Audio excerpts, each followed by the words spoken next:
ഇതിലൊക്കെ പോകാനിടയായി. കർത്താവ് വലിയൊരു ശുശ്രൂഷയ്ക്ക് വേണ്ടി മാറ്റി നിർത്തിയിരിക്കുന്ന ഒരു മകനും കുടുംബമൊക്കെയാണ്. ഓരോ ആഴ്ചയിലും നൂറുകണക്കിന് നിർധനരായ മക്കൾക്ക് വേണ്ടിയൊക്കെ എൻ്റെ ഭവനത്തിൽ ഭക്ഷണം ഒരുക്കിയൊക്കെ വിതരണം ചെയ്യുന്നതൊക്കെ എനിക്കറിയാം. ഇതുപോലെ ധാരാളം മക്കളെ ഈശോയിലേക്ക് അടുപ്പിക്കുന്ന ഒരു വ്യക്തി കൂടിയാണ്. താൻ അനുഭവിച്ചറിഞ്ഞ കർത്താവിനെ പങ്കുവയ്ക്കാനായി ഓടി നടക്കുന്ന ഒരു നല്ല ശുശ്രൂഷകൻ.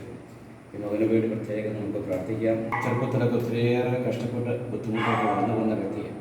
ഇന്ന് അദ്ദേഹത്തിൻ്റെ ജീവിത പങ്കാളി, മകൻ അവരുടെ കുടുംബങ്ങളൊക്കെ ഈശോയ്ക്ക് സാക്ഷ്യം വഹിച്ച് ശുശ്രൂഷിക്കുന്നവരാണ്. ഇവരുടെയൊക്കെ വാക്കുകളും ക്ലാസ് നമുക്ക് ഇന്ന് ഒരുപക്ഷെ കേട്ടിരിക്കും. നമുക്കും ഇതുപോലെയൊക്കെ കർത്താവിനെ നമ്മുടെ ജീവിതത്തിൽ ആഴത്തിൽ കണ്ടുമുട്ടാൻ, അനുഭവിച്ചറിയാനൊക്കെ പ്രത്യേകം ആഗ്രഹിക്കാം, പരിശ്രമിക്കാം. ഇനിയും ധാരാളം ശുശ്രൂഷകൾ ചെയ്യുവാനും ഈശോയിലേക്ക് അനേകരെ കടുപ്പിക്കാൻ നല്ല ദൈവമേ ഈ മകനെ ഉപകരണമാക്കണമേ എന്ന് ആത്മാർത്ഥമായി പ്രാർത്ഥിച്ചുകൊണ്ട് നമുക്ക് ഈ നല്ല ദിനത്തിൽ നമ്മുടെ പ്രാർത്ഥനകളൊക്കെ ഈ മകനെ വാഗ്ദാനം ചെയ്യാം.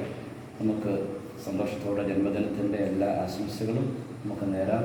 നല്ല ദൈവം അനുഗ്രഹിക്കട്ടെ. നമുക്ക് ദൈവം പ്രാർത്ഥിക്കാം. പാട്ട് പാടാണ്ട്.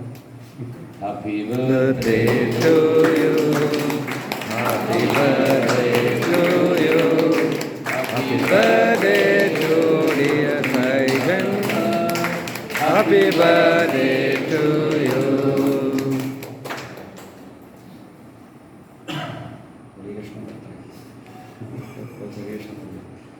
എല്ലാവർക്കും വേണ്ടി ചെറിയ